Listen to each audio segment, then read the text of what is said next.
Hi and welcome to Tea Drinking Reader. My name is Antje and today I'll be doing the mid-year book freakout tag. Before I get into this tag, I want to give you two disclaimers. Firstly, I read a lot of books by German authors this year and I don't know whether all the books are also available in English, so if a book is not available in English, I'll just be putting a small German flag somewhere at the top. And secondly, I got a lot into new adult this year. New adult is really fun to read in the moment and it's light, it's fast-paced, but it doesn't really make for memorable reading, which is why I really struggle to put this list together, just because I read a lot of fun books but not really new favorites. So all the books I'm going to be talking about today are more in the 3 to 4 star range than actual 5-star books. Enough disclaimers from my side, let's get into the tag. My favorite book so far this year was Feeling Close to You by Bianca Iosivoni. And this is a new adult book where we are following our protagonist Tegan, who is in her last year of high school and a small online streamer. And one day she absolutely decimates some other guy in a game, and it turns out that this other guy is a very, very famous streamer with millions of followers who really does not appreciate that she showed him up in that way. So he contacts her, they start chatting, and kind of their relationship develops from there, and I thought it was a really cute and wholesome story, and most of the interactions take place via text messages or the telephone, so it isn't a close proximity story, which was also something new or different for me this year. The best sequel I've read so far this year is Feel Again by Kasten. It's the third book in her Again series, and I think we all know the trope of a popular guy giving this unassuming, shy girl a makeover and making her more popular. In this case, this trope is turned around and we have our female protagonist Sawyer, who gives Isaac a makeover because he wants to be more self-confident and also make a better impression with girls, and she kind of helps him on this journey, and as a favor he then is her model or something of a sort for her photo project. And I really like this story because there wasn't that big a miscommunication trope in this new adult book, and I just thought they were both very caring, nice characters, and you could really tell how their relationship developed, and nothing felt rushed or completely out of character when stuff developed between the two of them. So the next question is, what is a new release you haven't read yet? I have no idea what the new releases were up till now, just because I've been mostly sticking to backlist books, but I can answer the next question, which is, what are my most anticipated reads for the second half of the year? I have two answers for this. One is Fighting Hard for Me by Bianca Iosivoni, which is a book about a girl who was in love with her roommate, and she managed to fall out of love with him with the help of a 12-step list. And just when she's managed to do that, he decides he has feelings for her, so she gives him this list and tells him to just go through them the way she did. But of course, things turn out differently. That's what I know about this book. And the second book I really want to read is Go Tell the Bees That I'm Gone by Diana Gabaldon, which is book number 9 in the Outlander series, a series that I really binged the last 2 years. I think this is going to be the last book, and I'm just, looking forward to seeing how she's going to end the whole series. My most surprising read this year must have been Begin Again by Kasten, which is a book I already talked about in this video somewhere up there. And it was the most surprising book for me because it was the first new adult book I really read this year. I wouldn't have thought of myself as a new adult reader. For some reason I picked up this book not expecting a lot, and it kind of was my gateway to the entire genre and got me hooked on all the following stories. My most disappointing read was The Mirror and the Light by Hilary Mantel. This is the third book in the Thomas Cromwell series, where we are following Thomas Cromwell, who was an advisor at the court of Henry VIII. Henry VIII was the one with the many wives. I really liked the first two books, and I was really looking forward to reading this and was expecting this spectacular, gripping finale. Instead, this book was really dull and just underwhelming, and I have an entire video again talking about the series and also going into detail why I was so disappointed by this book. So far I haven't found a new favorite author, but I decided to go with Bianca Iosivoni on this one. As I said before, I really liked her book Feeling Close to You, and I also read a second book by her called Finding Back to Us, where we're following Callie, who comes back home and for the first time in 7 years encounters her stepbrother again, and her stepbrother was at fault when her dad died.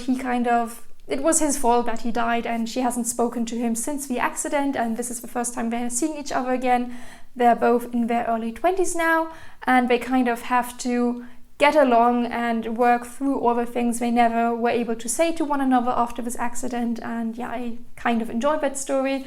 I am still planning on reading more books by Bianca Iosivoni. Obviously, as I said, I want to read Fighting Hard for Me. That is one of my anticipated releases. But yeah, only read 2 books so far, but so far I enjoyed both of them.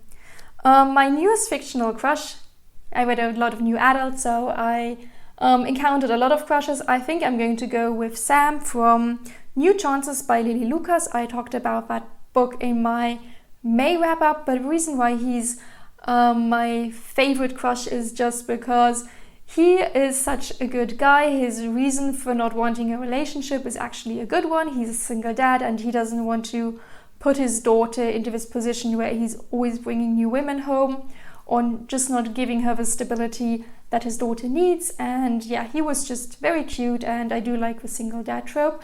I do not have a new favorite character this year, just because new adult, and I find that many of the female characters are very similar, or they have the same weaknesses and nothing really stands out, which is fine. I mean, I don't expect like wonderful heroines when I go into my new adult, but seeing as that was mostly what I read, I didn't really find a character I clicked with or a character that I still think about weeks or months later. I didn't have a book that made me cry, but I did have one that made me feel very depressed and down, and that is How Democracies Die by Stephen Levitsky and Daniel Ziblatt.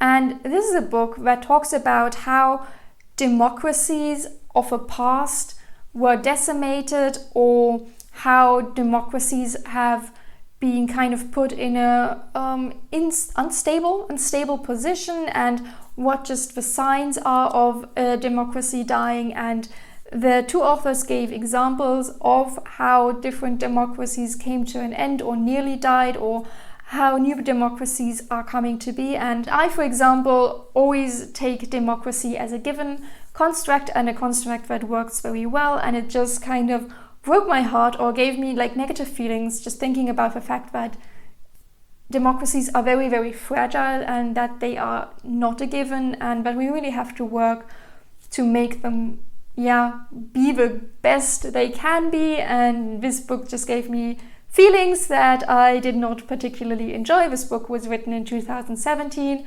from an American perspective, but it holds up, I think, for every other country in the world too. So the book that made me the happiest this year so far is The Henna Artist by Alka Joshi. And in this book we are following the henna artist Lakshmi, who is living in 1950s Jaipur. And she is the henna artist to many rich, influential women. And through this character we get an insight into this upper class life. And at the same time, we also see how Lakshmi went from this woman who fled from her abusive husband to becoming this entrepreneur or savvy businesswoman. And the plot for the henna artist picks up when Lakshmi's 13-year-old sister, whom she didn't even know existed, turns up on her doorstep and kind of brings Lakshmi's carefully crafted persona or also business crumbling down. And yeah, there's a lot of not drama, but there's like stuff going on.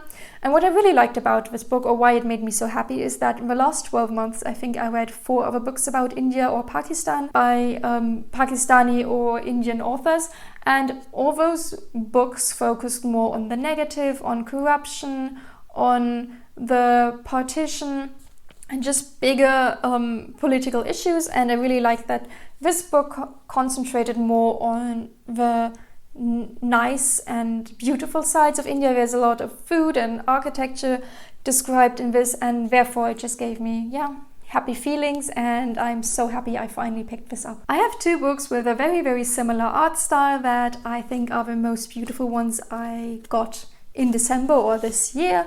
Once Transcendent Kingdom, which I talked about in a video, and Girl, Woman, Other that I talked about in another video. And we have these silhouette women, and I just like the cover of both of these books, and I like the color scheme. I read Girl, Woman, Other last year, but I only bought a physical copy this year, which is why I'm including it here. And now I'm going to get to the last question, which is, what are books I still want to read this year? And I have two here. The first one is A Promised Land by Barack Obama. I have already started it, but this is really a monstrosity to get through. I think Barack Obama is a great author. He knows how to write, he knows how to use his words, but he kind of doesn't get to the point, and he is a very intelligent man and uses big words, which is why it's a bit difficult to get to and not comparable to Becoming by Michelle Obama at all. I'm enjoying it, I'm just struggling a bit, and I really want to finish it before December, which I think I will manage if I take the time. And the second book I want to read is The Complete Mouse by Art Spiegelman. I've never read a graphic novel before, and this would be like my initiation into the genre, so I really want to get to it. So that was my mid-year book freakout tag. Even though these books I talked about weren't necessarily 5-star reads, I still had a very good time with them, and I'm happy I picked them up. And I'm just hoping that for the second half of the year I'll get out of my new adult reading phase a bit and pick up books that might actually become my new favorites. Thank you so much for watching my video. Please like this video and subscribe to my channel, and hopefully I'll see you soon. Bye!